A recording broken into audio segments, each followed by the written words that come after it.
Hello, everybody. Hello, Charnay. We're going to talk about getting outside of your comfort zone. It's one of the most important things that you can really work on. So let me know in the chat where you are in the world, what you're doing, what you're thinking. Charles is here from Paris. Bonjour, comment ça va? It's very, very clear in my own life that I just have gotten caught in the comfort zone many, many times. And hardly a day passes where I don't get emails from people saying, I get started with these techniques and quickly my enthusiasm goes way up because I challenged myself to do something I was skeptical about, and they have this amazing adventure.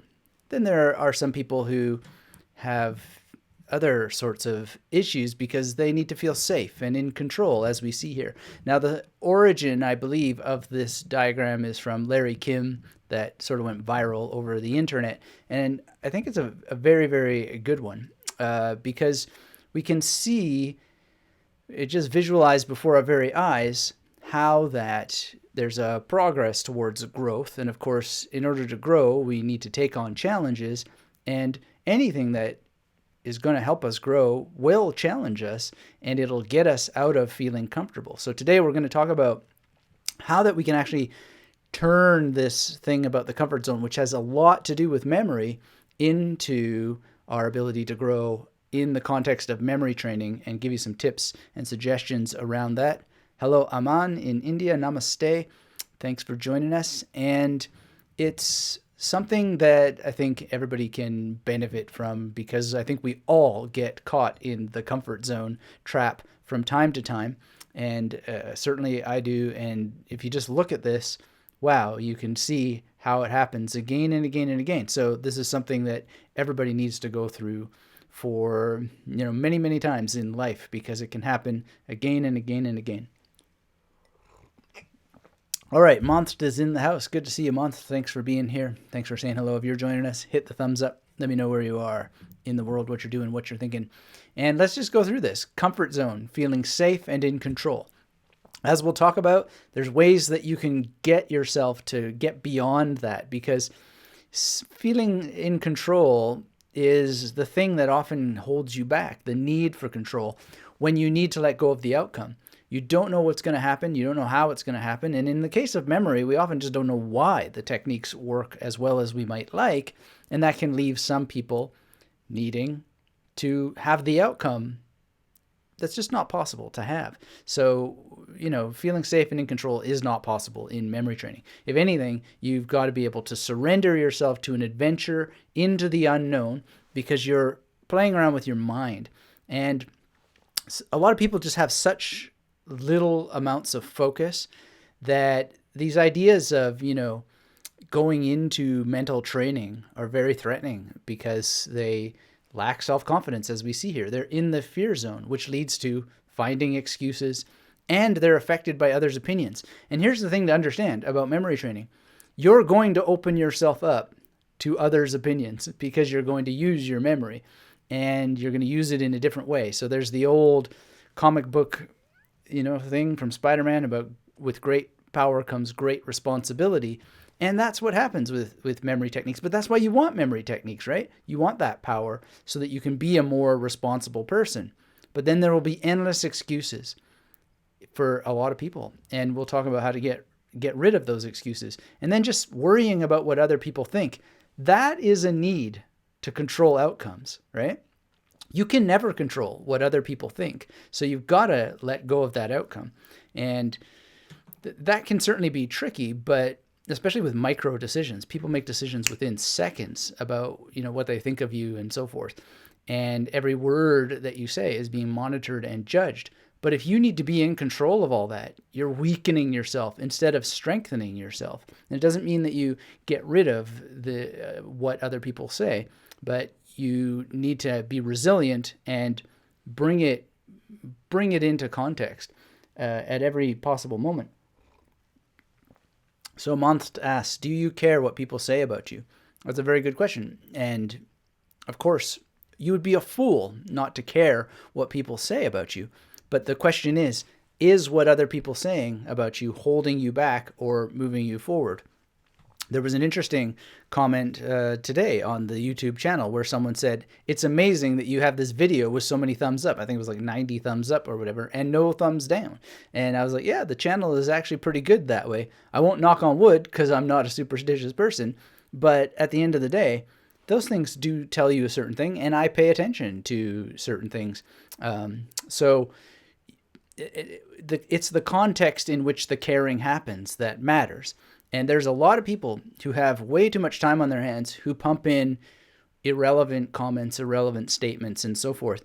And I do care very much about those things because there's always an opportunity to try and think about what another human being is processing in their minds and then see if there's the possibility for a discussion. Some people come with a big, heavy hammer, and they may not even be realizing that they're doing that. But generally, people are quite modest and exploratory in their remarks instead of satirical and snotty, which does nobody any good anyway. And sometimes I will just respond with, what are you trying to achieve by asking the question in this way?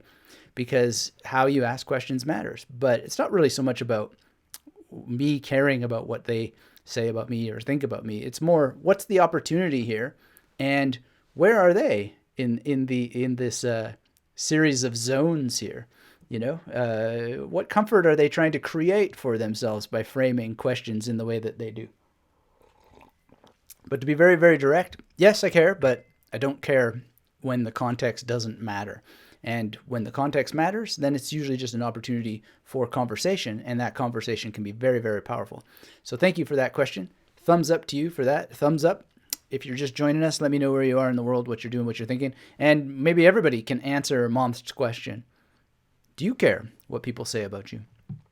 It's just a lack of confidence in many, many areas, but there are some areas where it certainly does matter. Now, if we continue going through here into the learning zone, we see, that in the learning zone, we're dealing with challenges and problems, which is different than finding excuses. So if you're caught in finding excuses, that's the deviation from dealing with challenges and problems, right? And one of the things you can see here is acquire new skills. And what's interesting about that is sometimes the skill that you have to acquire is the skill of confidence. Sometimes the skill you have to acquire is the skill of noticing when you're making excuses. Sometimes the skill you have to acquire is learning when you're being affected by the opinions of others and coming up with better strategies. Chrome Woman Walking is in the house. Good to see you. Thanks for being here as always. Always lovely to have you in our collective memory palace. The replay cowboy. That's right. Yeehaw! I was thinking about that, and you remind me, there was a thing a friend of mine and I used to say. I don't even know what sense it makes, but we always used to say to each other, "Nice lipstick, cowboy." Somebody must have got that from a movie. Reclaiming Life says, good to see you. He says, I care what people say about me when it opens my eyes to a realistic way I can improve myself. Excellent, excellent. Yeah, that's a much clearer and more focused version of what I was trying to say. I care about that as well. So thank you for putting that in much clearer terms. Really appreciate that. And by the way, to those of you who are in the Magnetic Mary Method Mastermind, Reclaiming Life, and Chrome Walking, I'm sorry, yesterday, we don't know what happened with the software. It's now being reviewed, and Chrome did an update. It seems to have something to do with that. And hopefully we'll be back on track for next week. We'll catch up with what we were going to do last week in the Memory Dojo, but sorry about that. All right. Oh, and Christian's here as well, also in the Mastermind. So yeah, if you missed that, don't worry. I'm hoping that service will figure it out so we can rock and roll as usual and give Chrome Woman Walking her replay cowboy saddle to ride in again. But good to see you, Christian. Says, just finished watching your interview with Martin Fox. Very fun. Thanks for checking that out. Yeah, that was a lot of fun, and really appreciate everybody who checked that out. All right, Psycho Mistro is in the house. Late from Houston, Texas. Glad to be here. God bless. Right back at you, Psycho Mistro. Thanks for being here. Aman says, I started to use your memory improvement kit and reading a book on memory techniques. Is it okay to look at other techniques, or should I stick to one person's method? Aman, that's a great question. I like that you asked that. I like that you're thinking that. And it's the perfect question. We're going to get to it later, but the reality is you should stick to one thing and look at other memory techniques. But don't skip around until that you've been thorough with one. How long should you consider thorough? In the research that I've done, the best number that I've seen that seems the most realistic is about 90 days. Now, that might seem long to some people, but when we're thinking about the comfort zone here, get out of your comfort zone and stick with something for 90 days and then start to add other things. So it's a general rule of thumb, and I think it's a very, very good one to just follow. It's the one that I follow. And the other thing that you want to consider too, this is a Richard Koch line, which is whenever you're going to add something, make sure it's removing 2 steps. Otherwise, don't add it. Only add things that remove 2 steps, right? And so people who know the magnetic memory method know it's all about removing unnecessary things. And there are a lot of necessary things. But at the end of the day, you'll find that so many other memory trainings add unnecessary steps to the game. But that answer is something for you to find in your own practice. And you'll just have to see what it's like when other people tell you different things. And then that step might help you remove 2 steps. But it's always going to change on an information by information basis. So please keep an open mind for those sorts of things. But just stick with one thing for at least 90 days as a general rule of thumb, unless it just seems totally absurd. All right. Aman says, everyone I've watched or come to know of has somewhat different approach to these techniques. That is an interesting observation, Aman. It's different, but also not different. And what that means is that everybody needs to adopt them in their own brain. And it will be different because it's you and not them. But the actual laws that govern your brain, the actual physics of it, the actual neurochemistry of it is exactly the same. It has to be exactly the same. I mean, but it can't be the same because it's their brain and not your brain, right? So it's the same and not the same. But the actual rules that govern it all, they're so much the same. And that can be hard for people to deal with, but the reality is the number one mistake that you can make is saying, but my brain is different. It really isn't. If it is, it's not nearly as different as you think, and it's not different enough to make a difference. So keep that in mind. I could be wrong about that, but I don't think so. And one of the things that people do to keep themselves in the comfort zone and to keep themselves having a lack of self-confidence and to find excuses and be affected by others' opinions is to say things like, but my brain is different, right? Well, that's a good way to trap yourself in a lack of self-confidence. Want more confidence? Just accept that you're human and that there are laws that govern the way that brains work, and that if you just submit yourself to the memory training, figure it out, devote yourself for at least 90 days to one thing consistently, then you'd have the confidence that you need, and you wouldn't be making excuses like that. So keep that in mind. All right, let's check in with the chat. Video Dave Daniloff is in the house. Wow, good to see you, David. Wow, so this is one of my good friends and really someone who was monumental in certain things that I've learned over the years, particularly in the movie world, but also just in how to be a good citizen on planet Earth. So good to see you here today. Many, many, many good memories. You may have seen a post recently where David and I are with the great Alejandro Jodorowsky, and that was quite an event. I have many memory palaces out of that event, and good to see you here on a live stream today. How have you been? All right. Nicholas Bronson is here, says, hello from Southeast Wisconsin. Haven't seen you in many months, but would love to jump into all this more. Great last question, because I've been going through Ron White, Jim Quick, etc. All right. Yeah, so same rule applies. Stick with whatever you're at. And then after you put in 90 days, try the other thing. You'll get more out of all of it as a result.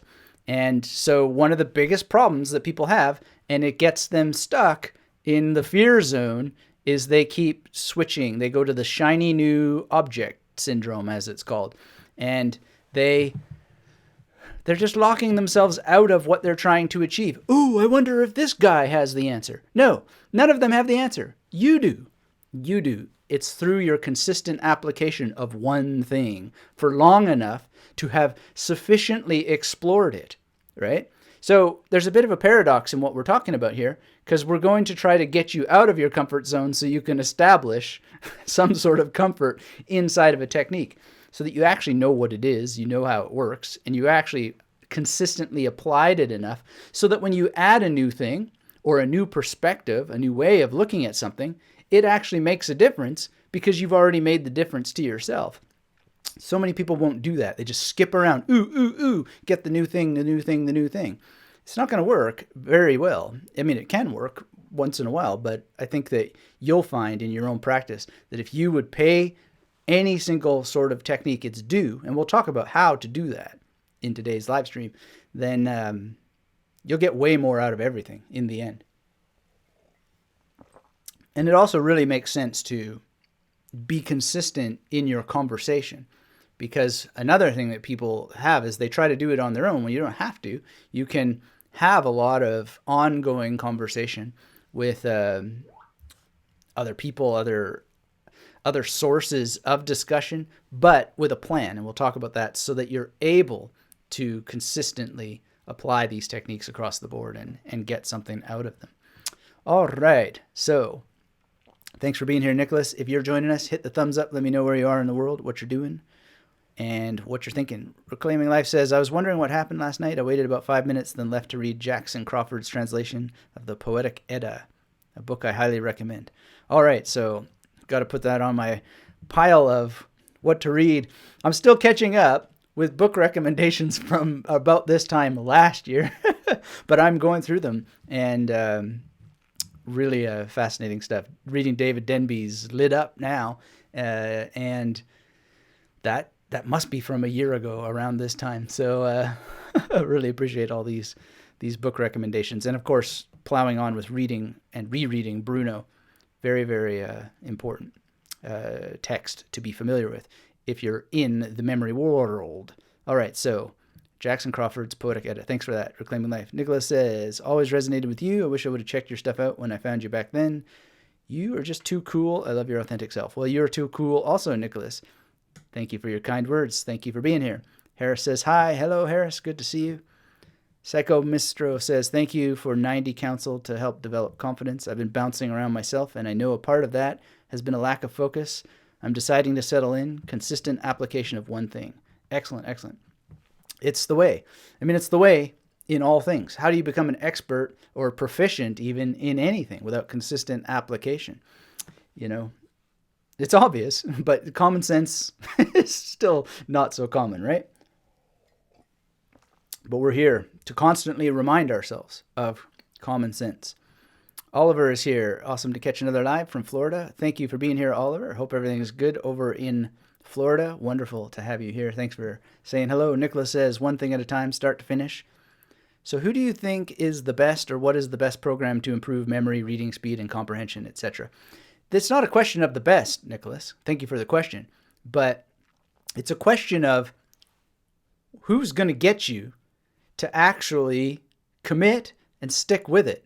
And the answer is you're going to do it, not anybody else. You might create in your mind a fantasy that, oh, it was this guy or it was that guy who got me to do it. But really it's a collaboration between you and that person, and then it's all on you. So, you know, if you think you can, you can. If you think you can't, you can't. And just be honest about it. We're going to talk about honesty as a strategy in a minute. But at the end of the day, it's not about best, right? It's about what you actually do with the training. And then you've got to put credit where it's due, but be very, very clear about what it means. So I can say, oh, I learned this from so-and-so, but at the end of the day, so-and-so didn't do whatever it took to get that particular outcome. And they were just part of a large range of teachers. And if you look back all along, all that made the difference was you collaborating or assembling with the available knowledge to create a new thing. Ezra Pound called this the luminous detail. And the luminous detail is when thing 1 and thing 2 merge to create a third. Woo, the luminous detail. We are all a luminous detail to the extent that we merge with existing knowledge to produce new things, right? And so best doesn't come into it. If there is such a thing as best, it is the thing that you actually stick with to produce that luminous detail, that new thing, that third that cannot exist without the proper integration or assemblage of two independent entities. Does that make sense? I don't know if it does or not, but it seems to be the way the world works, and always has and probably always will. So I hope that helps answer your question. And, Nicholas, you're asking to improve memory, reading speed, and comprehension, right? Well, it's the same sort of principle. 90 days on memory, 90 days on reading speed, 90 days on comprehension. When I studied sitar, and that was a great thing, my teacher told me something I'll never forget. He said, you want to be an ustad, a master guru of sitar? 20 years to study it, 20 years to practice it, 20 years to perform it. Yes, you can do all those things concurrently, but don't even begin to think that you know anything about the sitar until you're 20 years into the game. And how? From one teacher? I don't think so. You've got to fuse with as many teachers as you can, but paying each their due, right? And there's so many things in sitar. You could spend 20 years just with tintal inside of that world, right? And still not understand tintal. So I hope that's giving you a little bit of guidance there. But at the end of the day, the best program for memory, speed reading, and comprehension. It's not about best, and it's about individual focus on each of those. And I think that if you really integrate and focus more on memory, you'll find that reading speed is not an issue. If you can just focus on memory and comprehension, reading speed takes care of itself. Then there's also the choice of what it is that you're actually reading, because a lot of people are reading things that aren't worth reading at any pace, fast or slow. And it doesn't really matter how fast you're going. You can go 1,000,000 miles an hour. It doesn't help you if you're going in the wrong direction, right? So we'll talk a little bit about that as well today. All right. So Nicholas says, thank you, I understand, but in your opinion, what's a proven program teacher for helping individuals, memory, reading, typing, etc.?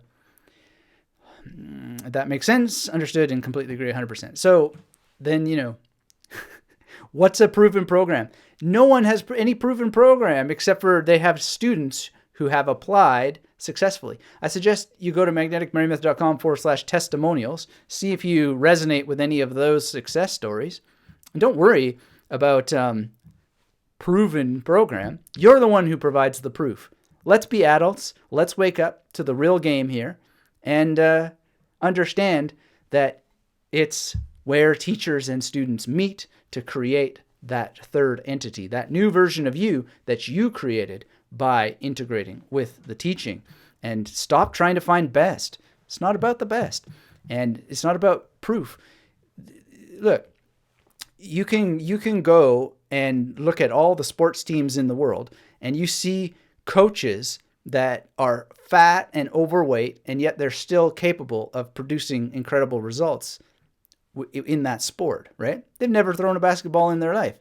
They've never been able to catch a football, let alone throw one, Same thing in screenwriting.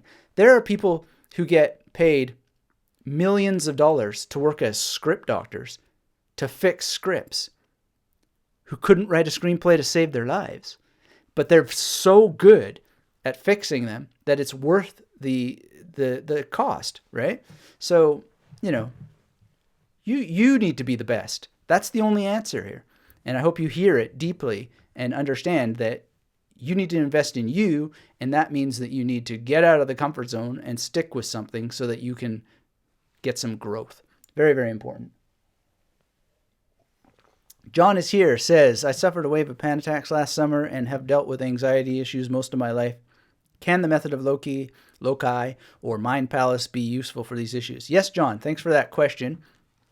And here's the thing. Yes. So Tim Dalglish is the name to look up. He's done MOL research, method of loci, on anxiety and depression. We have a live stream where we read through one of his studies. It's just one of his studies. All the evidence says that, yes, you can use these techniques for this. And I would suggest you also add meditation, which we'll talk a little bit about for getting out of your comfort zone. Of course, you got to get out of your comfort zone and any ideas you have in your head about what meditation is that might be preventing you from doing meditation, because it's very, very important. All right. So let's see here. Thanks for that question. Yogesh is in the house. Good to see you, Yogesh.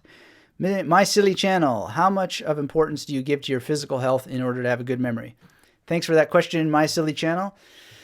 Well, what do you think the answer is? It's 100% important. Your memory is produced by your brain. Your brain is 100% physical, and it exists in your body. So the quality of one is the quality of the other, and your ability to train has a lot to do with your physical ability. All right. Nicholas says, I said best earlier as to my guess is why I haven't chosen one in the past years and done what you said tonight. Excellent, excellent. Thanks, Nicholas. Sophia is in the house. Privyet. This is such an interesting subject to get into. Greetings from St. Petersburg. Well, thanks for being here, and good to see you. Jaideep is here. Hola, hola. Jaideep, ¿cómo estás? Yogesh says, what to do after I use my memory palaces and I need more places? Create more memory palaces. If you need help, go to magneticmemorymethod.com/YT, and it will help you find more memory palaces than you can shake the proverbial stick at. Risby2 is here. Saw your channel last night for the first time. How do you go about recalling sheet music? Start easy first and then move your way up to more complicated things. Well, Risby, thanks for that question. If you want to see me butcher Bach, recently on a live stream, I went through and played something from memory that I recently memorized, but I hadn't memorized the the performance yet. But in any case, eyes closed, played this piece. And how you memorize sheet music is a longer story. Get the fundamentals first, learn the major, then it depends on your instrument, and map the major onto your instrument, and away you go. It's pretty simple, actually, at the end of the day. So thanks for that question, and there's a lot more, but yeah, basically start easy and then move your way up to complicated. So memorizing music is pretty complex because you need to know the memory palace very, very well, and you need to map the memory palace onto your instrument, and the most efficient way that I've found is the major. So then you need to know the major. People learn the major in different ways at different rates, etc. So I highly recommend that you just dive in and get into these techniques. Christian says that was a grand Bach butchering, though. Well, thank you for your kind words. I suppose it was grand in its way, wasn't it?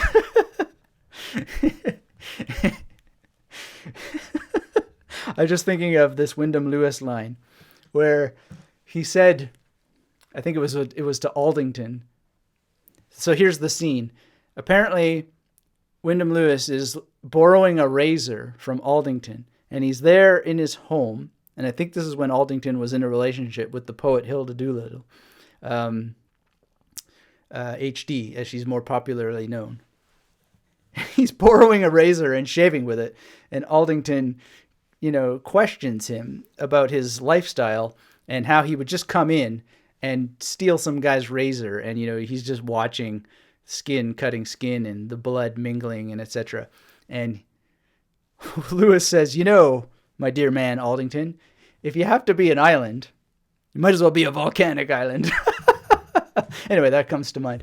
So Risby 2, memorizing music, just start with the basics of mnemonics and build your way up to it. And then, do you really need to use mnemonics to memorize sheet music? Why would you need to memorize the sheet music as opposed to the other means that you could pursue, which you're not going to get out of the muscle memory stuff. And when I am playing, I'm not seeing the sheet music. I'm remembering the music, and it's a fusion of knowing the piece and knowing the moves. And then, as I talked about on that live stream, writing it out from memory will help in finding one's way back if you make a slip and so forth. But at the end of the day, I don't know even though I've done it, I don't know that it's the most direct path to understanding a piece and performing it. It's just something that you can use. And I personally find it very useful because as I'm noodling around, committing a passage to memory, and I just want, what note was it? It's just such a beautiful and profound and easy way to just remember how a phrase starts or a passage starts or what the actual phrasing is, right? You can do string skipping, etc., etc. Anyway, great quote, says Christian. Yes, I love that. I wrote a screenplay that is lost now about Wyndham Lewis, and I was able to have Peter Greenaway read a couple pages when he was a professor of mine at the European Graduate School. I don't know if he gave me his honest opinion about it, but let's just say that it never got produced. But I did get one of those plump gigs as a couple of them as a screen script doctor, as I was referring to before. And I saw recently that my IMDb listing finally showed up, for whatever that's worth. All right, let's see here. Aman says, I'm a student and many a time I lose interest in the subject and then I forget it easily. How can I keep my interest? I started meditation to make myself more focused, although it's just been 2 days. 2 days is good. Wait till you get to 90. Wait till you get to 390. Keep going. Don't stop. Meditation has compound interest, so keep meditating. In terms of losing interest in the subject, go to magneticmerrymethod.com/boring-topics. I gave you 5 ways to get out of that problem. And today's session will help as well. Nicholas says, we'll be visiting your site after the live stream. If there's a lot of content in the site, how do you recommend one goes through it a little slower than the average bear and lacking funds currently? So that's a good question, and I don't think that there's a good answer, quite frankly. But there is a good answer, a decent answer. Nicholas, go through the free training thoroughly, completely. magneticmerrymethod.com/YT. Then, I don't know, actually, I should know, but actually I shouldn't, because this is the internet. Nobody knows what's going on the internet. It's just being built as we go. The great new searchable university of everything, and you might go search for things that you're interested in. You might go to the blog and just scroll through and pick 1 or 3 things after you've completed the full free course. From beginning to end, soup to nuts. Then if you want to get the masterclass and accelerate your results, just go straight into the masterclass. The free course is just, very good. It's helped many, many people, but it's the free course as opposed to the premium training that goes deep, deep, deep into everything and gives you more. But many people do just fine with the free course if they're, people who apply and they get out of the comfort zone, because where people get stuck is they want to feel safe and in control. Perhaps they lack the self-confidence or they find some excuse. And one of the things about being safe and in control, a question that I get is, how long will this take? Nobody knows. Most people find that they can get the core stuff done in 2 to 5 hours, which is nothing in the grand scheme of things. But the very question itself comes from needing to feel safe and in control. But no one knows. Why would you get into memory training in the first place if you weren't going to do it for life? So the answer is, it's going to take forever. It's going to take for the rest of your life, and it's the most amazing adventure because your memory is going to need constant training, as does mine to this day. That's why I keep training it day after day after day. So be in it for life. Be in it for life. And stop finding excuses. There's no need for it. So we'll talk today about how to get yourself out of the excuse, the excuse wagon, to go with our cowboy theme from earlier. All right. Thanks for mentioning that link. Yeah, it's just magneticmerrymethod.com/YT. That's an acronym in case it isn't blaringly obvious for YouTube. Let's see here. Jaideep says, does native speaker have an upper hand in speed reading than others? I don't know that to be the case. My good friend Jonathan Levy has said that he finds speed reading in English easier than in Hebrew. I don't do speed reading. I don't find it even remotely interesting myself, but I leave that for you to explore. Why don't I find it interesting? Well, let's go to depth reading, which is much more interesting, which is to understand things deeply, right? And to remember the stuff that was worth remembering there, and sometimes some of the stuff that wasn't worth remembering as well, because that can be good too. All right, thanks for that question, though, Jaideep. Travis says, love the coffee mugs. Excellent, Travis. Thanks for checking that out. And yeah, if you want to get a Magnetic Mary Method cup, you can go to magneticmarymethod.com/swag. And this, I don't know where you get this. This is a specialty cup here from a store in Brisbane. And this one, I don't know. Pew, pew, pew. That one's fun. I guess if you're in the know, then you know. And if you're not, then you don't. All right. It's probably dangerous to actually say that or show that these days. Reclaiming Life says, Nicholas, start with the free course. I can't post the link, but it's the link with the website with /YT. Yeah, let me put that in there for you. Radio silence. Yeah, canned radio. I love canned radio. Let's see. Check in for typos. Yeah, radio silence. Elevator radio silence. Boom, boom, boom. I think that should work for you there. All right. Sandra, good evening, everyone. Good to see you, Sandra. Thanks for being here. Christopher says, hello again. Good evening. Good to see you, Christopher. Thanks for saying hello. David says, in his first feature in 23 years, Alejandro Jodorowsky found the roots of his confrontational art in childhood memory, and by destroying comfort zones through images in his film, The Dance of Reality. Oh, wow. Got to check that out. So 23 years, really? So was Rainbow Thief the last feature in that case? Can that be? Is it?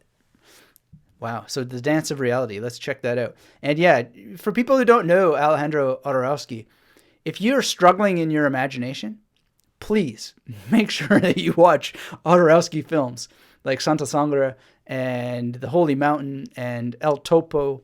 This is just the most rewarding stuff, not only on the visual level, but on the philosophical level and the emotional level, the spiritual level, the olfactory level. Like, you can taste his movies. You can smell them. And if you're struggling to come up with all kinds of random associations in your memory work, you've got to watch Jodorowsky films. I could just show a direct link between the ability to make random associations and his movies. They're nuts. And it's not just random wackiness. It's got deep meaning to it that you'll feel even if you don't understand it. And you can then go and read books and stuff to help you understand it better, because it's very, very important. Plus, when we talk about letting go of the outcome, The Holy Mountain in particular is the ultimate training in letting go of the outcome, because it's the ultimate training in perceiving reality for what it actually is. And if you haven't seen The Holy Mountain, you are really missing out on not just a great movie, but a lesson in how to live and how to perceive what's going on from a great master of the topic. And pull back camera. It's happening right now. If you're switched on, you're aware that this is the Holy Mountain right here. Here we are. That's all we got right now. All right. So The Dance of Reality. You got to see this. Okay. So let's continue just checking out this chart here. When we're in the learning zone, we're dealing with challenges and problems, and we're acquiring new skills. This is the Holy Mountain right here, all about acquiring new skills and extending your comfort zone. And then, of course, we want to find purpose, live our dreams, set new goals, and conquer objectives. How are we going to do that? Let's get started. But before we get started, first, a thank you to everybody who shared this around. So 103 shares. Very, very nice. How Mike McKinley memorized 66 Psalms without a memory palace.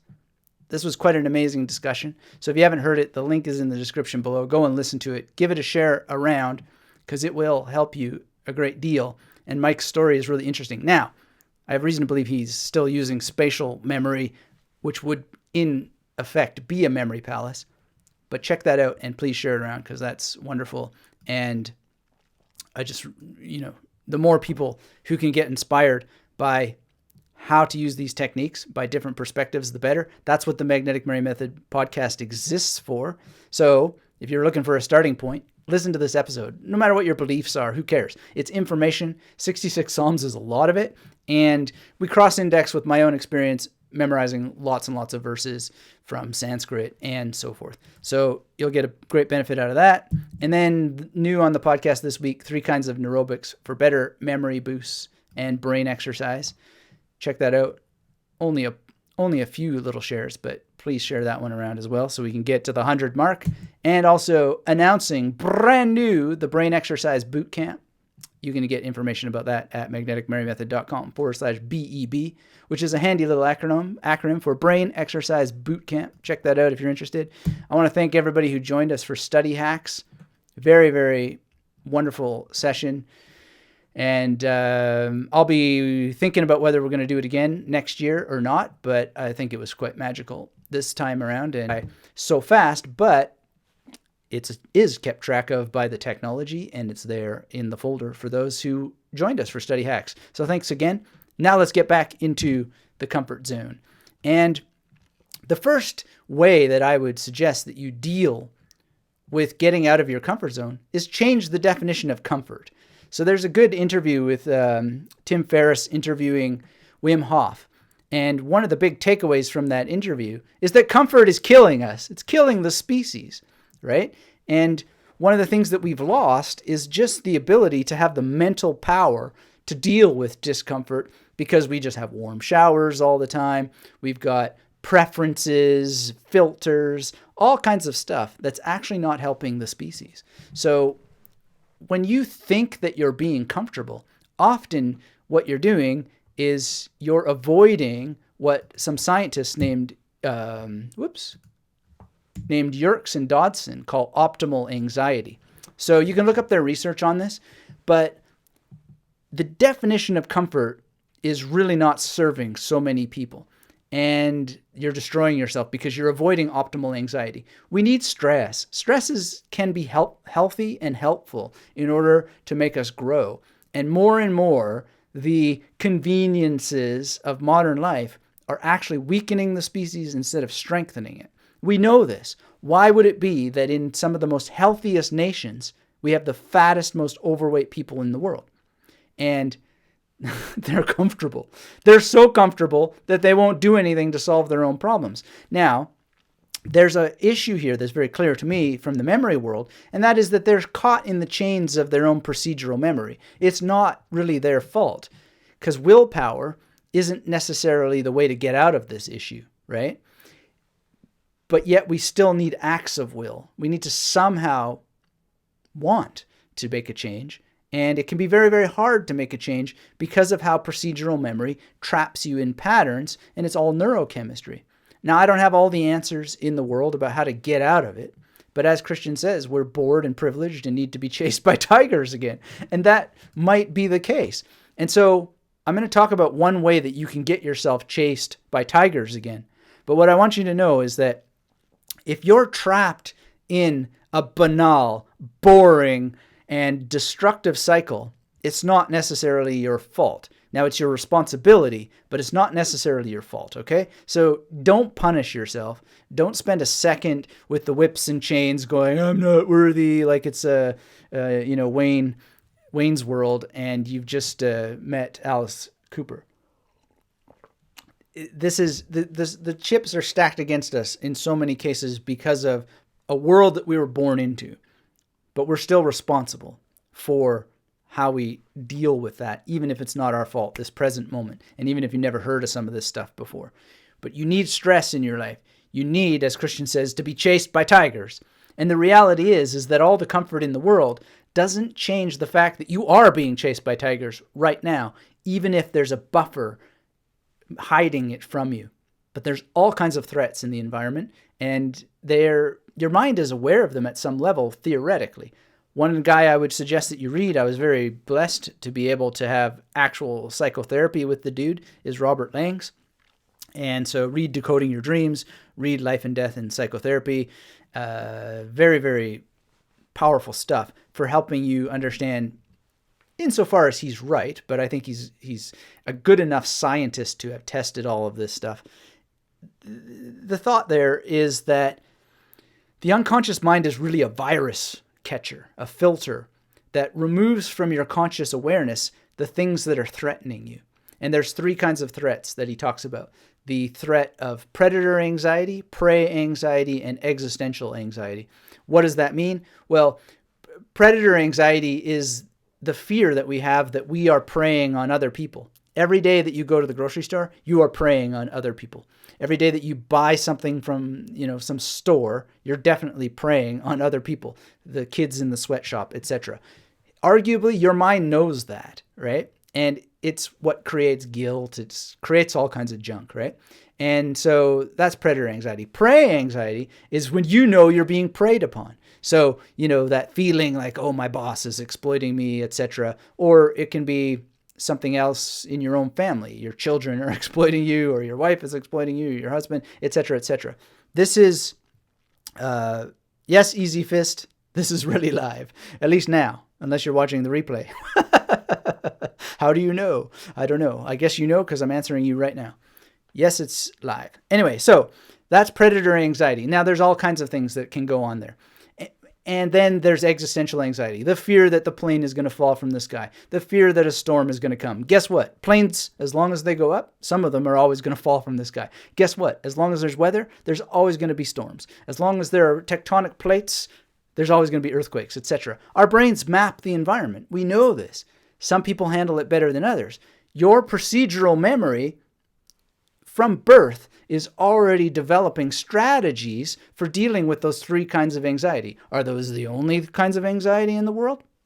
Probably not. But those are the ones that he focuses on. I think that they're probably good ones to know about so that you can unwind yourself. You can start to perceive how that you might have developed strategies for dealing with those anxieties that don't serve you because you're trying to avoid anxiety. What kind of anxiety? Probably optimal anxiety. The whole realm of psychoanalysis was developed because a lot of people were not dealing with the anxiety that they need to deal with in order to be fully functioning, self-realized individuals.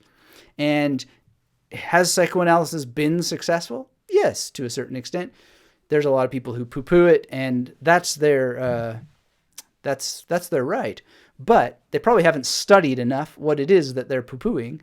And so the evil Dr. Forget has them in his grip, which is the way it goes sometimes. But anyway, you can take it or leave it as you like. The whole point is that when you have strategies that are either given to you or that you've observed and adopted, they'll get into your procedural memory and you will just do them on autopilot.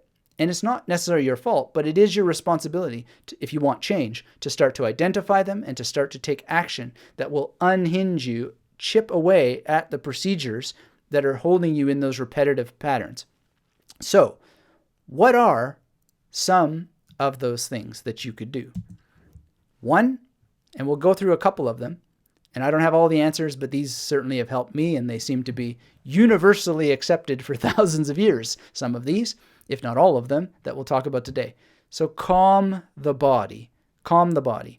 We'll talk about some strategies for doing that, but let's check in with the chat. If you're just joining us, hit the thumbs up. Let me know where you are in the world, what you're doing, what you're thinking. And let's see here. Christian said, truth, I practiced one particular sleight of coin magic for a year. My wife caught me copping out and said, you spend a year learning one move and say this move is too much work? I had to concede. She caught me saying another sleight was too much work to clarify. Right. Yeah. Well, that's interesting. So in magic, yeah, you might, spend a year on a sleight and then realize, oh my God, I could do this easier one much, much better. But you have to, think, what have you gained nonetheless from the discipline? Magic is its own adventure, its own skill, and you learn many things along the way.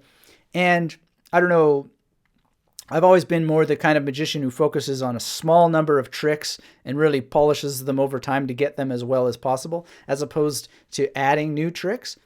But I still suffer the shiny new magic tricks syndrome, right? And so right now, I'm focusing very, very much on the Memento stack, the Woody Aragon stack. And even though I don't like like certain things about it, I'm still focusing on it for at least the next 90 days because the like-dislike monster is not going to win. I'm going to go through it because that's the discipline of magic. And in order to do it, in order to even have a clue of what it can do, what it is, and what it can be, you've got to spend the time with it, right? So likewise with the mnemonica stack, etc. Whereas most people who get into a mem deck, they'll just like go, it's too hard, and never use it. I can almost guarantee you that I won't use the Aragon stack, right? But I'm still going to spend that time because there's things to be gained from the discipline above and beyond the actual use of the particular technique. Plus, it's a great memory exercise to learn someone else's stack and then to learn how to use it as they've done, right? So I don't think there's any loss there. And to the like-dislike monster, probably should have had a slide for that because people get so hung up on their preferences and their likes that they are destroyed by the like-dislike monster as they are hung up on their dislikes, and then they are slayed because the world doesn't care about what you like or dislike. All the world cares about is what you do, right? And people who are doers, who manage to accomplish great things, they put up with what they dislike and they make it happen, right? So the question is, you've got to figure out how to do that yourself. And so calming the body is one great strategy. Reclaiming Life says, Alejandro Adarowski and Carlos Castaneda always remind me of each other. Yeah, I can see that. That may speak to the universalizing togetherness that some of those chemicals create, perhaps, right? There's a certain common language in the imagery. All right. So, Reclaiming Life says, Wim Hof is awesome indeed. Christian says, we are bored and privileged and need to be chased by tigers again. And get hurt sometimes, right? Nicholas says, I love this. Excellent. Glad you're happy. All right. Christian says, I use the shadow. Okay, cool. Nicholas says, this is definitely over my head right now. I'll learn the decks later. Yes, well, memorizing a deck of cards is not nearly as hard as it seems, but save it for when it's right, to be sure. All right, so how do we calm the body? Diving back in. It's very good to calm the body as a strategy for getting out of your comfort zone because there's a thing in the brain called the insular cortex. It creates pain when you're faced with a spike or faced by a task that may be a little bit bigger than you're used to or that might trigger your like-dislike monster. Ooh, I don't like this. If you want to know more about the insular cortex, look up a book by Barbara Oakley called Mind Shift. She goes into that and provides some of the research behind all of that. And it's just obvious. It must be something in the brain that's holding you back. It can't possibly be the task, right? So if we were to stick with the card task, to memorize a deck of cards and to say, oh, it's over my head to memorize a deck of cards, well, that's potentially coming from the insular cortex, right? It's trying to save you from spending the energy and it's creating pain because, oh my God, but this is just a deck of cards. It's not saying anything to you. It's not saying, look at me, I'm very difficult. No, it's happening in your brain. Why? Because your brain has something in it that produces those responses. It's not you, it's your brain. It's a strategy, right? So how do you get over that kind of stuff? Well, you calm the body. What's one of the best ways? Meditation. So if we were to boil down meditation to its core, what is it that it does? It calms your body, but it also helps you separate your thought from reality because your thoughts are quote unquote not real. Now, a lot of the spiritual traditions, a lot of the texts, they say your mind is not real, your thoughts are not real. I'm not so sure. I think that thoughts are real and they have something of a substance insofar as they are substantial in directing our behaviors and preventing behaviors from happening. So your devil's advocate mind that prevents you from doing certain things, how could you say that that's not real? You either did something or you didn't, and maybe you tell a story about, oh, I put the brakes on that because I had a thought that contradicted my forward movement. How could you say that that's not real? Thoughts are real. There's no doubt about it. In my mind, you can argue if you want.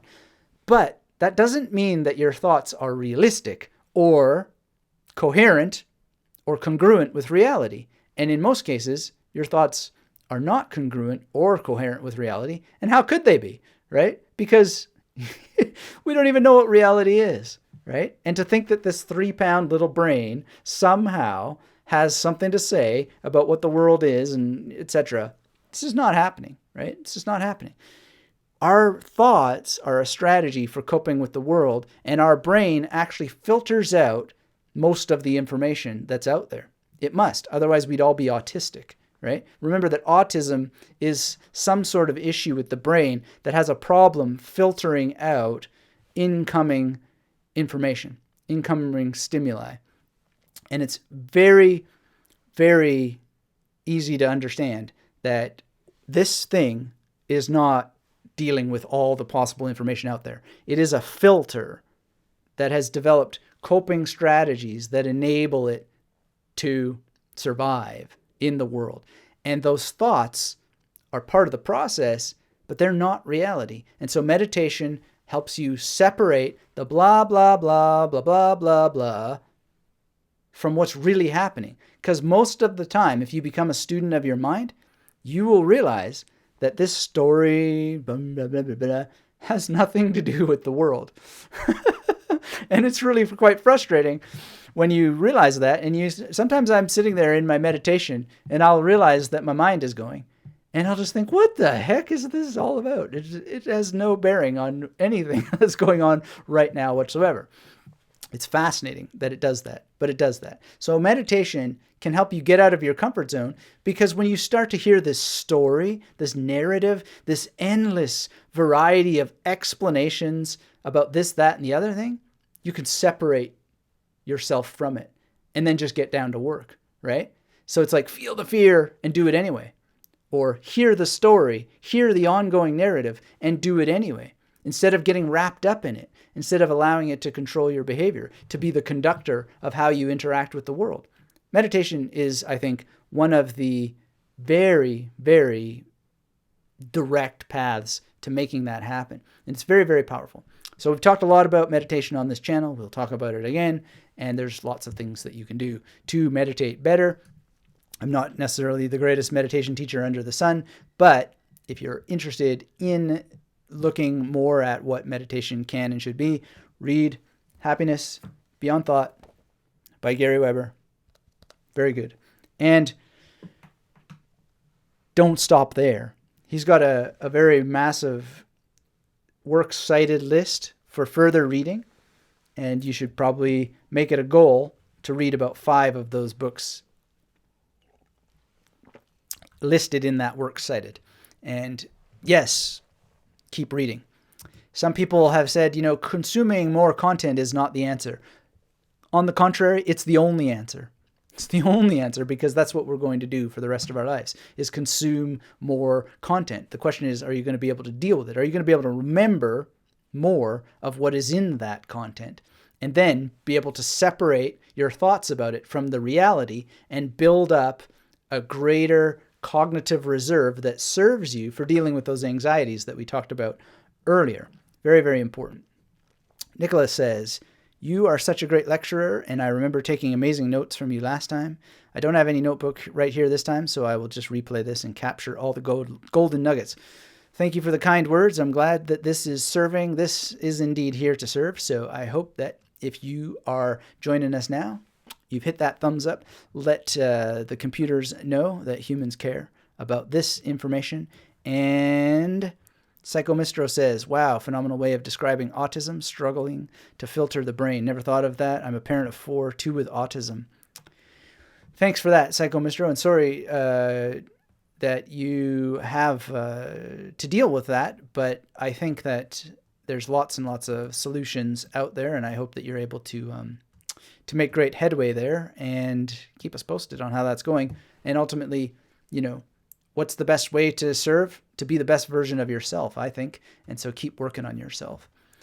And I'm sure that it will help a great deal if you are the top version of yourself that you can possibly be. I don't know for sure, but that seems like a reasonable guess.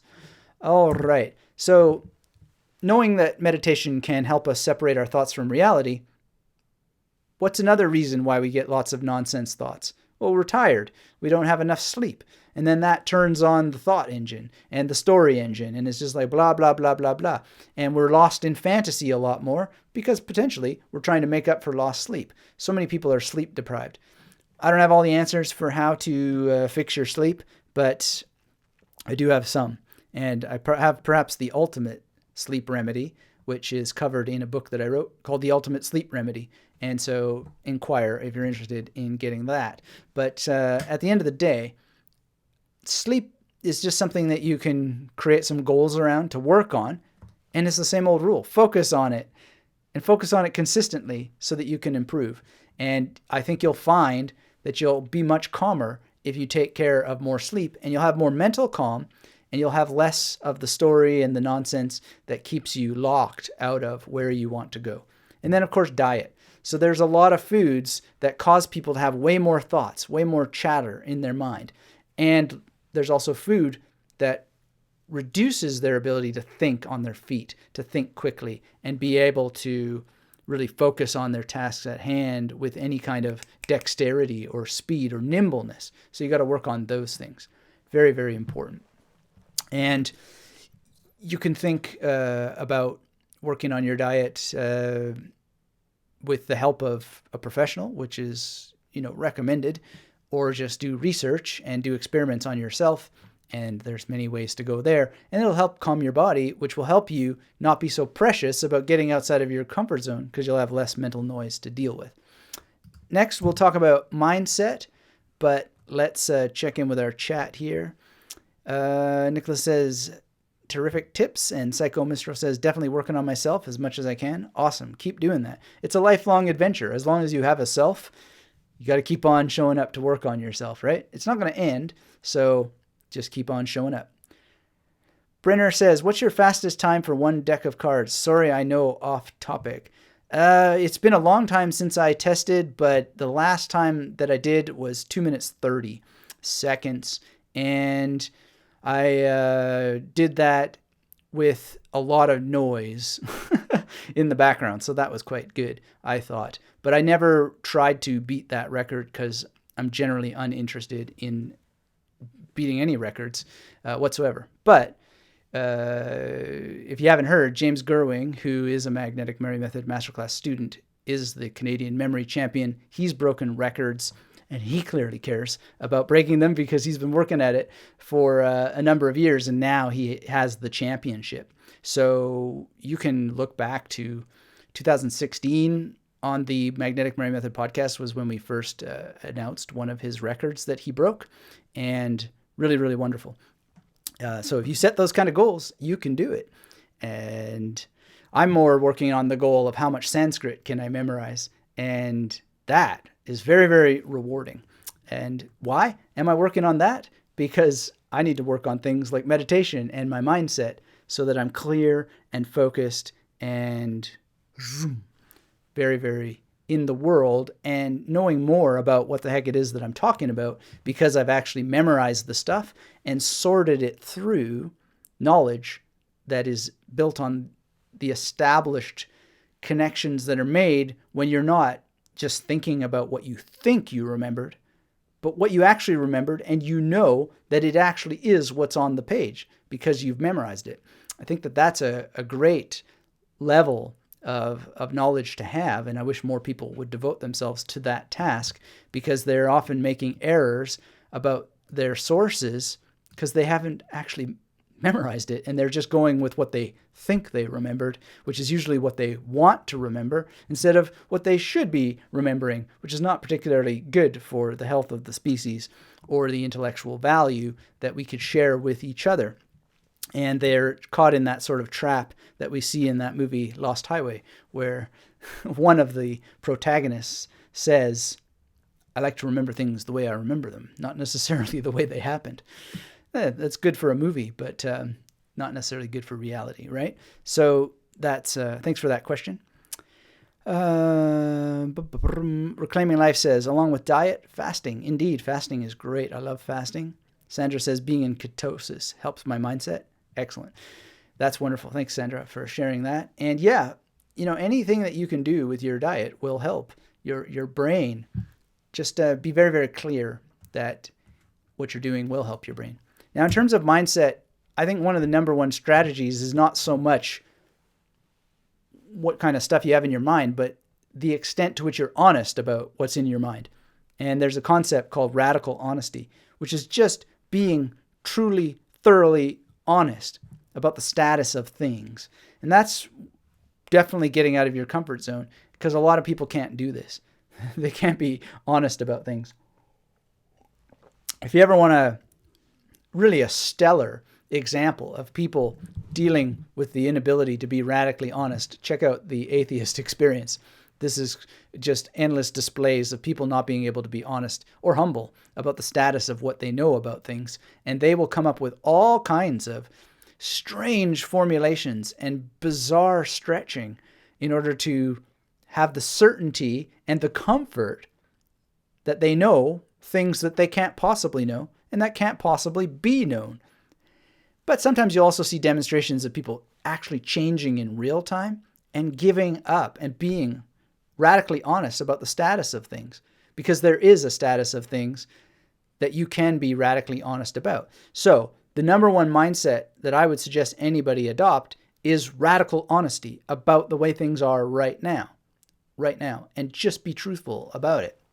It's very humbling, and it is one of the things that you absolutely will benefit from the most. But it's also very, very difficult and challenging, but you just keep coming to it again and again and again. And one of the ways that you can do it is just journal and try to track your own BS, because a lot of people BS themselves. And I have found when I journal my BS, it's very hard to continue BSing myself, because you see it in front of your eyes and you can't stomach writing it over and over and over again when it's not true, and it's obviously not true. So that's a great strategy for developing radical honesty, is writing the same thing over and over and over again and filtering out the BS and thinking it through, getting it into memory and thinking it through in memory, but writing it again and again and again to test its honesty, its authenticity.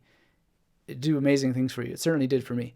And one of the best ways to do this is to write out a vision statement of what you want, what you think you want, and test just how much you want it by getting yourself to write it out again and again and again, day after day after day, for at least 90 days. And you will see it change. You will see yourself developing more honesty, because it's very, very difficult to write out something that's blatantly not true that many times over and over and over again. But it is incredibly, ridiculously easy to write out the truth again and again and again, because the truth is exciting. You'll know it's the truth if you can get yourself to do it again and again and again and again.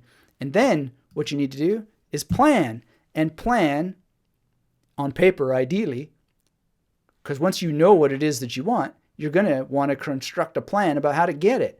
Now, the plan is not going to be perfect, but the plan will be good enough, because planning is often more important than the plan itself. And then you just make goals and milestones. So if your goal is to learn a language, then you're going to need to plan out how that you're going to do this, right? And then you figure out what are the milestones along the way. And a lot of people, they make the mistake of, well, how many words do I need to learn, right? That can be helpful. It can be useful, but they often go for thousands and thousands of words, when if you look at the 80-20 rule and how many words and phrases the average individual uses on a daily basis, if you would just create proper goals and then milestones, you would be able to speak quite efficiently in that language much more quickly. Now, it might not be fluency as snobs define it, but you're going to be having a lot more fun than the person who gets lost in impossible goals, unrealistic goals, and has no vision behind what they're doing, and has no radical honesty about what it really takes to be able to do what's done in terms of language learning. So, what's an example? Well, you want to learn a language and you need to learn the days of the week. So your goal is to learn the days of the week. Make a plan. I'm going to memorize the days of the week today. Then I'm going to use the tools of the memory techniques to do it as quickly as possible. And then by the end of, the week or whatever, I'm going to have every day of the week. And then I'm going to memorize the months and the years and so forth. If you just structure that out and focus on it, and not deviate and worry about every other possible thing you could learn, you're going to get a lot farther, a lot faster, and focus with some real legitimate goals and the larger sort of picture with the real focus on the granular steps that get you there. By letting go of the need to have it all and just focusing on what's right in front of you with some understanding of what's needed in order to have the kind of conversations that you want to have, you will get much further, much faster. But a lot of people don't want this radical honesty. Instead, they want the fantasy picture, and then they create all these stories about how they can't do it because they're creating goals that they can't possibly have, because fluency doesn't mean anything. And also, we know that there are problems with some of the standardized tests in terms of, getting to C1 or C2, for example, which is what most people absolutely have no need for. And that kind of level of the language is university level, jargonistic in some ways that you'd never need anyway. So, pick your battles better and you'll be a lot better. All right. Kirigami is in the house. Good to see you, Kirigami. Nicholas says, thank you for this again. You're very welcome, Nicholas. And wonderful. If you're just joining us, hit the thumbs up. Let me know where you are in the world, what you're doing, what you're thinking. And about letting go of the outcomes, let's talk about that, because that's pretty much the ultimate thing that I have observed keeps people locked in their comfort zones. They don't want to get out of their comfort zones because they're control freaks and they need to control the outcome. But you can't control the outcome. You don't know what's going to happen 2 seconds from now, let alone what's going to happen 2 weeks from now or 2 months from now. And yet so many people are so fixated on needing to know so many things in advance that not only are unknowable, but you wouldn't want to know them even if you could, right? Go back to that existential anxiety, predator anxiety, prey anxiety. You don't want to know all that stuff. Your unconscious mind has developed filters to get it out of your awareness. Because if you were constantly, even if you could be, even if you had proper predictive power to be correct about the kinds of things that the incoming evidence suggest are happening in the world or could happen to you, you'd just be completely destroyed by that knowledge. So you don't need to know everything. You don't need to be in control of everything. And you couldn't even if you could. And if you were knowledgeable of it all, you'd be autistic, pretty much, right? Or you'd have some other mental illness. And a lot of mental illness that people have is called mental illness because they're so overwhelmed by so much incoming information that they can't be productive members of society, right? And in many other regards, they're just great people, but they've lost the filters. And a lot of mental illness you see is like an OCD fixation on control. And they just get out of control because they need to get in control. And we're all mentally ill in this way. It's just a need that we have, but all these things that we've talked about earlier lend themselves to you being able to release this need to be in control. So there's some practices, though, that you can do to get yourself out of this need, such as practicing changing routines. So neurobics is a great science. This is this week's podcast, and the link to that is in the description below. I really recommend people get into neurobics because it can help you release the need for outcomes, because you'll be doing things that really have no particular outcome that you're going to notice in any particular immediate way, but they're neat, they're fun, they're easy, they're simple.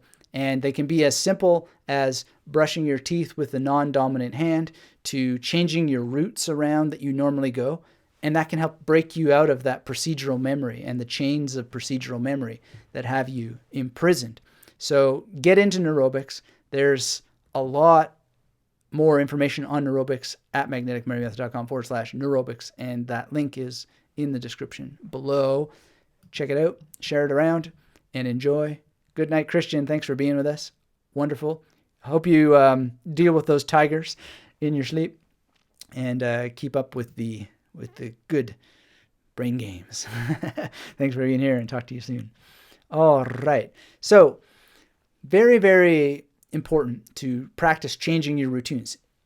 As you practice changing your routines, you're going to develop an observation of the routines that you have. Sometimes you won't even notice them if you don't start to change them, right? So Good night also to Reclaiming Life, and wonderful that you are taking care of your sleep. Wonderful, wonderful. And have a good time at the gym tomorrow. Thanks as always for being here. Talk to you soon. All right. Hello to Kitty's cat. Good to have you here. Thanks for joining us. If you're just joining us, hit the thumbs up. Let me know where you are in the world, what you're doing, what you're thinking. And change your routines. By changing your routines, you'll start to develop more strategies for letting go of outcomes. You'll start to see more how locked into routines that you are, and you'll start to develop the ability to release the need for outcomes. Very, very important. All right. Kitty's cat, how are things going in Denver? How many memory palaces do you have out there in Denver? Let us know in the chat. Another thing that you can do is add elements of chance. Deliberately add elements of chance. We've talked a lot about Richard Weissman's book, The Luck Factor. He gives scientific demonstrations and proof about how that you can do this. Of course, it's going to challenge you to get out of your comfort zone, to do things, the exercises that he talks about there. But I found them incredibly useful, and I like to practice them. And so I recommend that resource for you. And so just as a quick example, talking more to strangers is one that you can practice as a way of introducing more chance into the game. And if you get into memory techniques, memorizing people's names is just a simple way to start talking to more people. And just, ask them, oh, I see your name is whatever, is there a story behind that name, etc., as you're memorizing it. And just talk to people. We meet people all the time, and we don't even have conversations with them. And it's very, very puzzling as why we don't do that. But I think it's clear the modern world is so focused on devices, etc., etc. But there's so much wealth and more chance to be had just by talking to people who are in your environment. All right. So Kitty says she's new to this channel. Well, thanks for being here. Hit subscribe, get subscribed, hit the bell notification if you want to know more about what we're doing and why we do it. It's all about memory training, and I think you will have a wonderful, wonderful time with what we do here in the Magnetic Memory Method community. You say that you talk to a few strangers every day. Excellent, excellent. It is The Luck Factor by Richard Weissman. Thanks, Nicholas. Read it. But don't just read it. Do what it says in that book. Very, very important. So Kitty's cat probably has a handle on most of us who don't do yoga, because yoga can help you with a lot of what we've talked about today, having resilience and abilities to get out of your comfort zone. Anyway, if you're not a social person and you need to ease your way into talking to strangers, etc., a really good way to add elements of chance to your life is just to study more and memorize more. Very simple. So we talked about the luck factor today, for example. Get it and read it. The speed of implementation rule is very, very important. Get it. Order it right now. Go and get it. I get no particular benefit from you following that recommendation. There's no affiliate link here or whatever. I just think it's good for you. And get it into action. So a lot of the reasons why that I'm doing what I'm doing today is because I read the luck factor and put it into action. Even though I didn't want to, it was not in my comfort zone to do it. I did do it, and things improved because I did. And then, I say, read Happiness Beyond Thought. Get it, read it, and put it into action. So many great things are happening because of that. And memorize stuff. I've memorized a great deal of what it says in this book. And that has helped consolidate the knowledge and built more memory reserve and different coping skills, etc., for dealing with the world. And the sooner you do this, the sooner you invest in yourself and actually memorize the stuff that's there, the sooner you're going to start to have more tools, more resilience, and so forth, that will be very, very helpful and profound for you. So Shaideep says, I'm not a social person. I'm not a social person either, and I wasn't a live streamer, but I knew that you had to start doing this kind of stuff, and so I did it, and then I became better at it. Now I really enjoy it, but it was very outside of my comfort zone to get started, and socializing was never a thing that I much liked either, but now I like it a great deal, and it's just a matter of practicing it. So I don't think it's really so much a question of I am not a social person. It's what do you do And then as you do things, you will change who you are. You are not a fixed entity. You are malleable, you're changeable. And so we talk a lot about making vision statements and then creating plans and so forth. And if it's in your vision, then go and do it. Make it change. You're going to need to do it if you want it. If you don't want it, no problem. But that's why we test our vision statements, and we test them rigorously, scientifically, to make sure that they're as true as possible. Because when we take action, we need to take action consistently in order for things to change. And the more that you study and the more that you memorize, the more powers you will have to actually get yourself to do more things that are positive and will change things. But you've got to be able to let go of the outcome. And studying more and memorizing more will help you release the need to control outcomes, because you'll understand more about what the world is, how it works, why it works the way that it does, and you'll be more open to learning more because you'll begin to realize how little you know. And the more you know, what you're really learning is the more you don't know, and the more excited you become about learning more about how you don't know, so that you can just be humble and constantly learning, constantly developing yourself, and being willing to change your routines, to change your assumptions, and to continue going forward. So, Kitty's cat says, I watch a lot of YouTube, no TV. I don't like reading. Well, I don't know what to suggest other than we talked earlier today about combating your like-dislike monster. And the like-dislike monster will hold you in a prison if you allow it to. So, the world doesn't really care whether you like or dislike reading or not. But it's just known that if you want to have more access to knowledge, reading is probably the most direct path for doing it.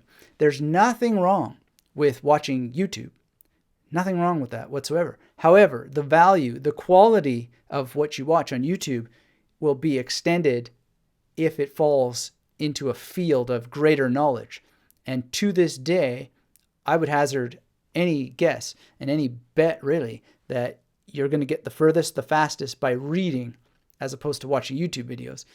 Now, why exactly that would be has a lot to do with the nature of knowledge and the nature of reflection and uninterrupted, sustained input that then gets processed through the linguistic powers of written language, which is formulated in such a way that it connects thoughts together along with presentations of evidence that you can then go follow up on because of citation and so forth.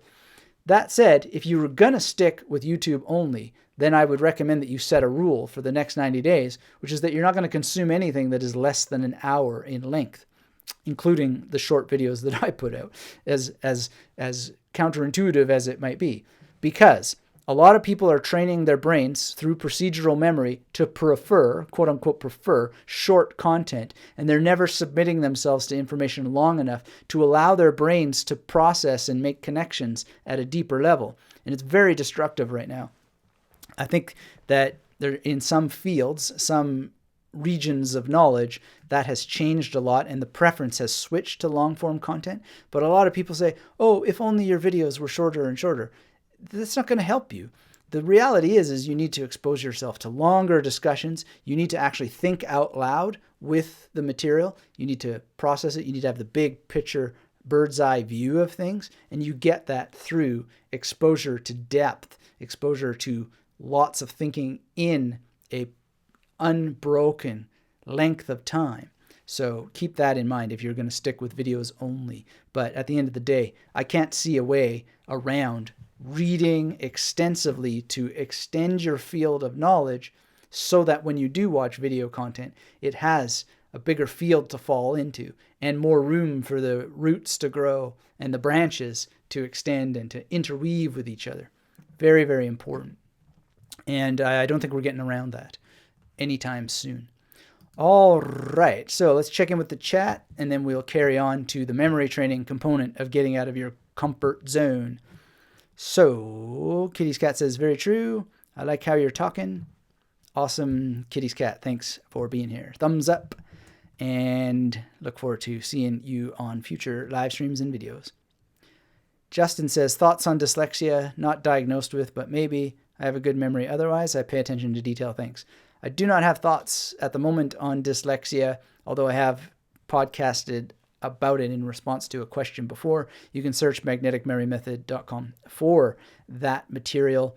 But at the end of the day, if you're not diagnosed, why are we talking about it? I think that, you might want to get some professional help. And if you're going to, flirt with the idea that you have a diagnosis that you haven't sought out a professional diagnosis for, then do that at your own risk.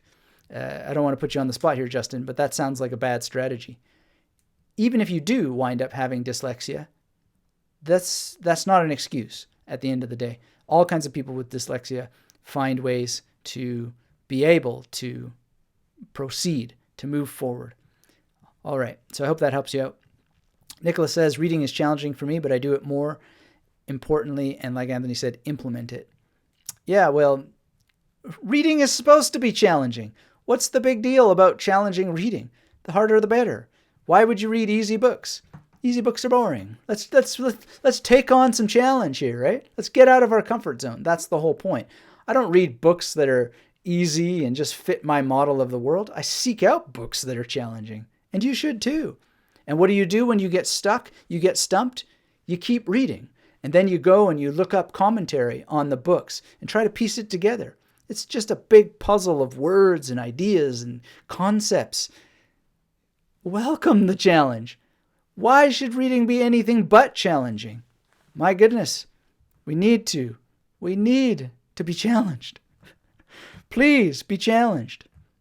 Carlos says, audio, books are too convenient these days. Yeah, that can be a problem. I mean, the fact that we have an abundance of information and not enough guidance on what to read, how to read it, etc. And at the end of the day, I don't see that as an excuse. It's part of the problem. It's part of reality these days. But when wasn't it? There were always lots of books. There was always an abundance of information at some level. And so the people who have wherewithal, they go out and they find leaders. Who are leaders? Leaders are readers. And then they go, well, I like what that person's saying. I think I will follow their advice and read their book, read the books that they're suggesting that I read, and find my own way. I'll release the need to have an outcome, and I'll treat life as the great adventure that it is, take on challenge, and find a way forward with that information. Find the steps. Start to practice finding and implementing steps and actually doing it. Very, very important. All right. Jaideep says, I challenge myself to read something and consider it a race against time. Well, what if you stop considering it a race against time? What if you pay attention in the time that you have and use memory techniques to be able to get more out of it? Carlos says, listening to Thinking Fast and Slow right now. So that is Daniel Kahneman, I believe. Excellent, excellent. Justin says it does help. Thanks. Excellent. Right. So self-diagnosis is a real issue. And please, please, please, please, not only do not self-diagnose yourself, but get second and third opinions of the diagnoses that you might receive because the experts may not have your best interest in their mind. They might have the best pill that they want to sell you in their mind, right? So be careful out there. Kitty's Cat says, dyslexia is something I know a lot about. I went through a school for dyslexia to learn how to read, even though I'm not much of a dyslexic. That is an interesting story, to be sure. I look forward to hearing more about that. All right, but like I said, you can look up what I've had to say about dyslexia at magneticmarymethod.com. There's a search button there for you, and you can check it out. All right, so when it comes to getting out of your comfort zone in the context of memory training, I think we have lots and lots to work with here in terms of the problem itself. When you deal with getting out of your comfort zone and you have strategies for it, you're going to have more confidence. You're going to be more fearless. You're going to get out there and take charge of things. You're going to know that there's an endless abundance of resources for you.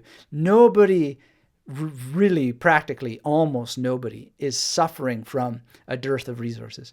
There's so much information. The question is, are you clear about what it is you want to memorize? The vision statement should help you in this regard. There's a previous live stream all about creating a vision statement. Please go through it again if you need to. Go through it for the first time if you need to. Take notes, as Nicholas himself has talked about doing in the past. And, going through things again for a second, third time, there's no shame in it. I can memorize things very well, but I still reread books, and I have great joy and pleasure in going through material again, because I never assume that I memorized the right stuff the first time around, and I'm always finding things that are new and exciting the second time around. All right, so be clear about what it is you want to memorize, then decide on the training that you're going to use. Find the teacher that makes sense to you, stick with the program that they have for you for 90 days, and then dive in, be consistent. It's so important. You're not going to get anywhere if you aren't consistent. And consistency is the number one thing that people find to be out of their comfort zone almost all the time.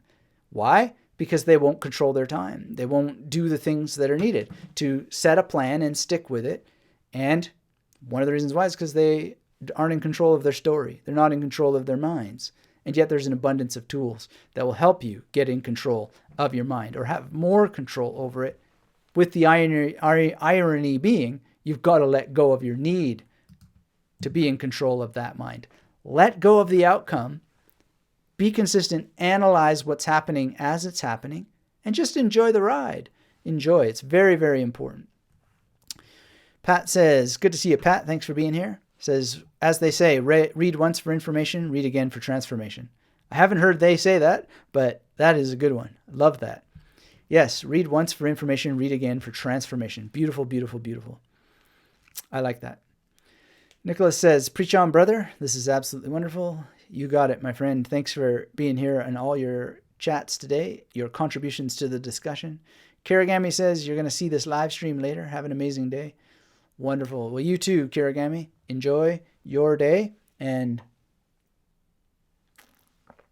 I hope you all enjoy your day. I invite you to go and join us on the share machine with the podcast that I linked for you down below on how Mike McKinley memorized 66 Psalms without a memory palace. Wow. Amazing. Check that out. 103 shares. Please add your share to it across your media. This week's podcast is 3 kinds of neurobics for better memory boosts and brain exercise. That's also linked for you down below. And a new training product for those who really want to get out of your comfort zone, because this is going to challenge you. This is going to challenge you beyond anything I've created before, which is the Brain Exercise Bootcamp. You can get it at magneticmerrymethod.com/BEB. And that is 40 very challenging brain exercises. And I created it because I needed the challenge too. And there's a lot of apps out there that are just garbage. They have nothing to do with memory. They have nothing to do with anything other than corporations training your procedural memory to get addicted to bing, bing, bing, so they can show you more advertising, so they can, do all kinds of la-di-da stuff that they do, a lot of which is selling your private data to whatever, and then creating user metrics that somehow are going to show them this, that, or the other thing. Well, I don't think so. I haven't found any good software that is going to do much good. And these are memory challenge oriented brain exercises that are really going to challenge the muscles that need growth, which is your ability to dive deep into your representation centers and improve your memory from within that brain. So there's not going to be any tiles that you uncover. There's not going to be any la-di-da stuff. This is focused, serious brain exercise by challenging your memory, by challenging your thought processes, by actually challenging it and turning your life into a game instead of, ooh, look at me, I got some points. Oh, look at me, they showed me another ad. Oh, look at me. It's not gonna be that great at the end of the day. But pick your poison and have fun. And that radical honesty thing is what you need to do. But that's the new training for you. The Brain Exercises Bootcamp. Psycho Mistro says, this is good stuff, sir. Thank you. Looking forward to the stretch. The Brain Exercise Bootcamp will indeed give you a stretch. Kitty's Cat says, I was doing good with my memory till last year. I was court ordered to take Zyprexa for 8 months. My memory was gone I'm now getting it back the past 3 months, off meds for about 6 months. Well, I'm glad to hear you're off meds. I've never had Zyprexa to my knowledge. Who knows what they've given me when they've convinced me to take certain things. But I did take lithium and Lamictal and a number of antipsychotics that destroyed my memory as well. And memory techniques were my saving grace while I was medicated, and they got a lot better when I wasn't. Good night, Sandra. Thanks for being here. Thanks, everybody, for this wonderful opportunity to meet and talk about memory and improving it and getting out of your comfort zone. If you're watching the replay, let me know in the discussion any thoughts you have. Always appreciate that. And hit the thumbs up. Get subscribed to this channel if you aren't already subscribed. And until we have a chance to speak again, enjoy some brain games. And I'll see you in the Brain Exercise Bootcamp if that's right for you at magneticmarymethod.com/BEB. And to inspire you, Christian's gone, but let's listen to him singing the Brain Game Anthem. And fist bump right back at you, Psycho Mistro. Take care, and until we speak again, keep yourself magnetic. Bye-bye.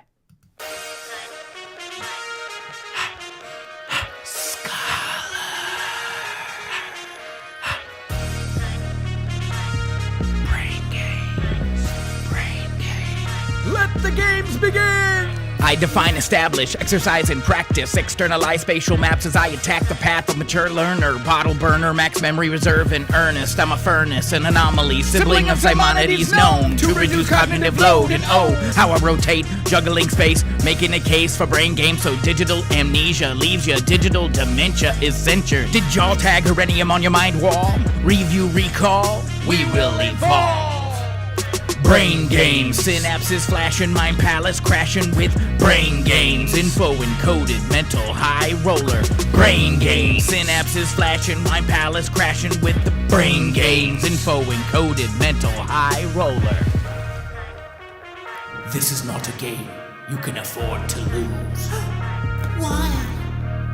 Brain games, don't need an app for that. I just attack with the path of a lab rat. I mean scientist, I'm an annihilist, finalist, illuminist, numinous, doing this, proving this, who is this scholar? Dopamine fiend, clean sheen like the Pleiades, enemies, illities, killing with abilities, strolling with affinity, rolling with McKinney. Brain games, healthy snacks, build a palace, pick some facts, learn to balance while you rap, unleash talents, don't look back. Brain games, synapses flashing, mind palace crashing with the brain games. Info encoded, mental high roller. Brain games, synapses flashing, mind palace crashing with the brain game. Info encoded, mental high roller.